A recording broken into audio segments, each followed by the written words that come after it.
Hello there. Welcome to September, friends. I have an encore episode this week that I know is going to meet you right where you are. That is, if you are a horse business owner who has ever felt a little overwhelmed when it comes to marketing your business on social media.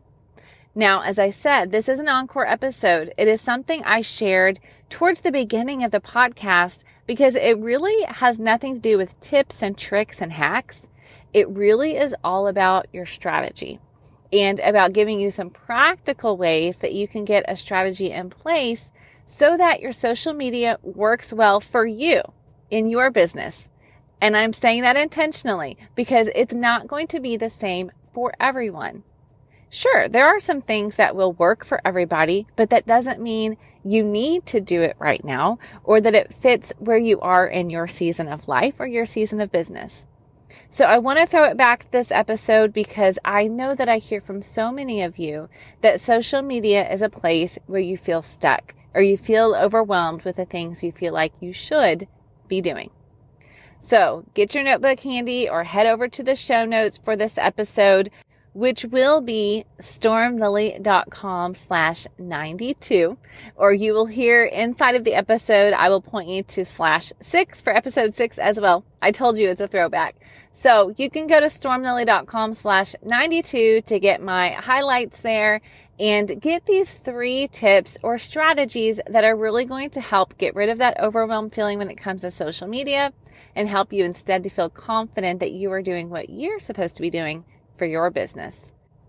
And then be sure to join me here next week because I have some new episodes lined up where we are diving into social media throughout the month of September because I want you to stay tuned for a new free social media challenge I am hosting the first week of October 2022. Just in case for those that might come back and listen to the replay, I figure I should say that, right? So October 2022, stay tuned. We are doing a brand new social media challenge. But for now, I want to help build your confidence, get you educated, and get you ready for the challenge. So stay tuned for some new episodes, but enjoy this week for the throwback. I know it's going to be so helpful.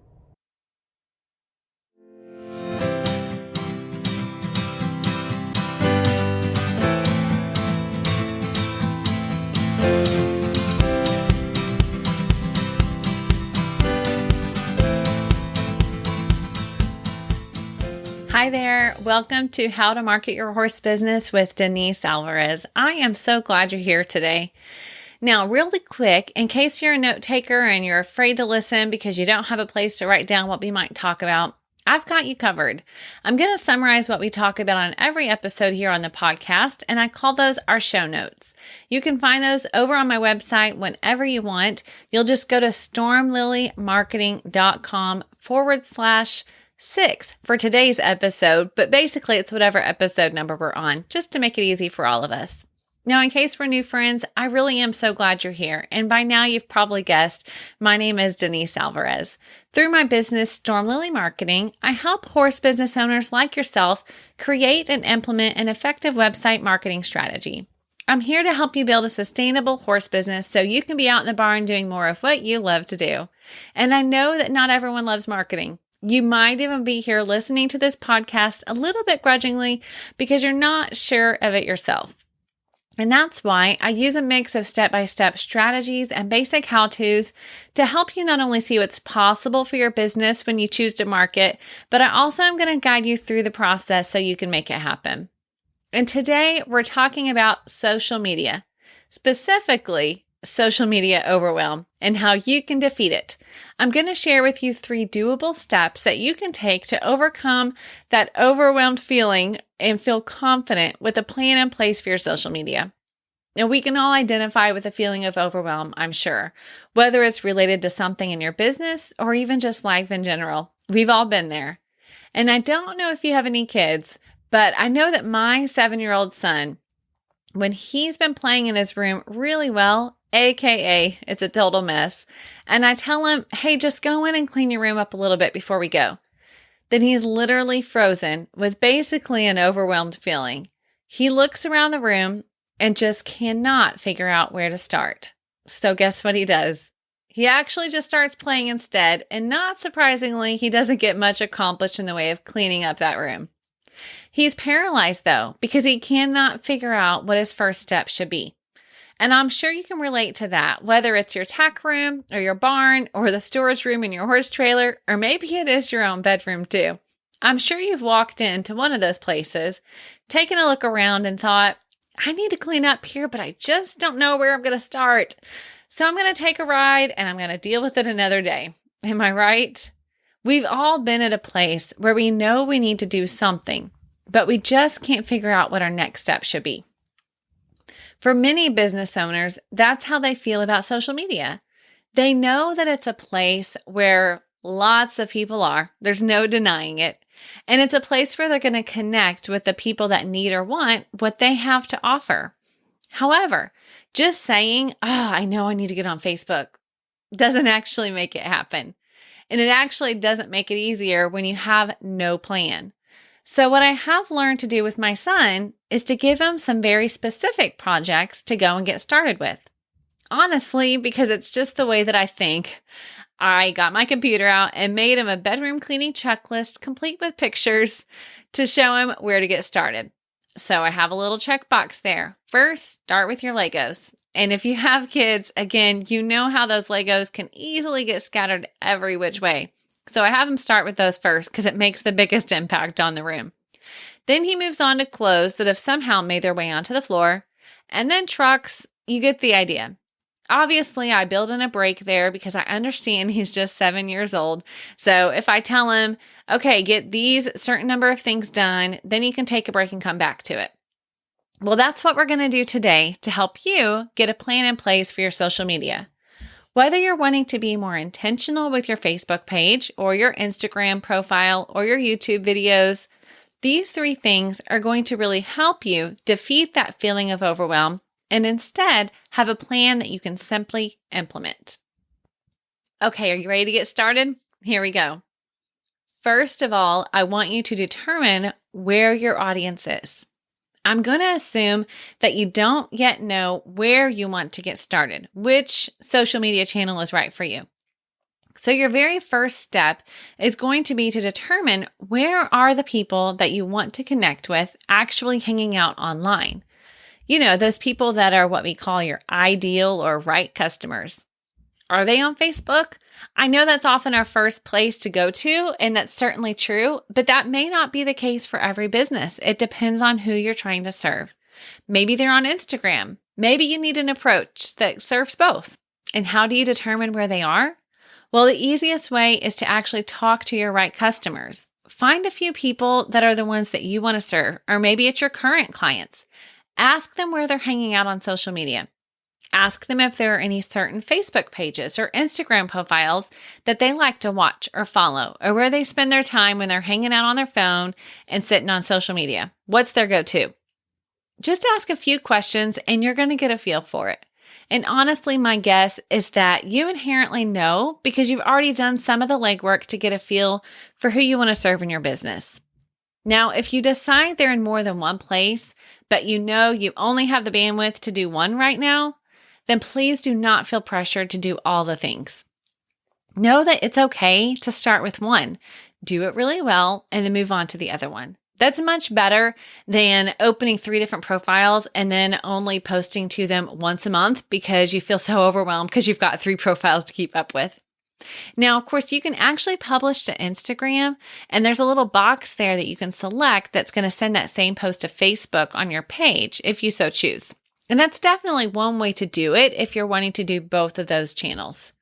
However, do be aware that you may end up getting overlap. Some people might follow you in both places, so they might just engage in one.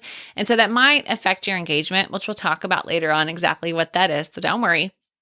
But I do know of some successful people who do just go ahead and automate that process. They get into the comments and talk to people on Instagram and Facebook both, but they don't create content or pictures or posts that are specific to each one of those platforms. So it can be done that way until you get to a place where you can do both. Either way, your first step is to decide which social media platform you're going to focus on. Okay, on to number 2. Next, you're going to pick 3 to 5 topics or categories that you can post about on a regular basis. Don't worry, we're going to break this down. Now that you know what platform you're going to be on, it's time to figure out what in the world you're going to post. You may have heard of the 80-20 rule, the Pareto principle. Well, that applies here too. The way you're going to apply this to your social media is that you want to do 80% minimum of your posts that'll be giving value to your followers. And then the other 20% can be an ask or something that may be a sort of promo. For example, a link that's inviting them to go to your website and leaving Facebook. That might be considered an ask. Even if your post is not a sale type of post, meaning you're not really asking them to buy something specifically, but maybe you're sending them to a blog post or something like that. That's still considered an ask in the world of social media because you're asking them to take action that gets them to actually leave Facebook or whatever the platform might be. So imagine that you're going to make 5 posts in the span of 7 days. 4 of those posts need to be non-promotional, not asking for a sale, not trying to get them to your website. And the other one can be an ask. The reason for this is that you want your post to get the most engagement possible. Okay, I know I said I would define that a little bit better, so let's talk about engagement. In the world of social media, the reaction, such as like, love, etc., is considered engagement, as is a comment or a share or a click on your post. All of those things are engagement, and the engagement is what you need and want to build up your social media audience. Think of it this way. If your post, also known as your content, is not engaging to the people who are seeing it, then Facebook or Instagram or whatever it is going to think that content is not something that people really want to see. And they're going to show it to less people. On the flip side, if you have a lot of people that are commenting, reacting, clicking, or sharing your posts, then Facebook will reward that and think that people actually do like to see what you're putting out there. And they're going to show it to more people. So when you're thinking about the types of posts that you're going to make, an easy way to do this is to put together 4 or 5 main categories that you will post about. Think about what would make them connect with you and how you can serve them well. Okay, let's get real life again, okay? So for example, if you're a writing instructor, your 5 categories may be something like a general writing tip, horse knowledge or know-how, inspirational or funny quotes, around the barn, meaning things that are just fun, what's happening around the barn to help them just to connect with you, maybe selfies of your staff members, people cleaning up stalls, you get the idea. That's the around the barn category. And then your 5th category could be something that would be considered an ask or a sale. Maybe it's letting them know about your lessons, an upcoming event, a product you're affiliated with, or a link to your website. Okay, so before we move on, I want you to grab a piece of paper or your notes app or whatever it is you like to take notes and jot down that you need 5 main categories or topics and think about those for just a minute. What are the main ones that are coming to your mind? Now remember, these are categories.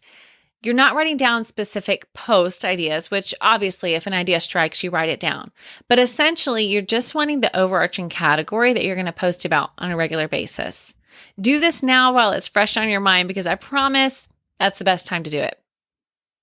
Okay, so once you have your 5 categories determined, it's time to open up your calendar and you're going to plan out your next 7 days of post. Or if you're feeling really excited and confident, you're going to plan out your next month of posts.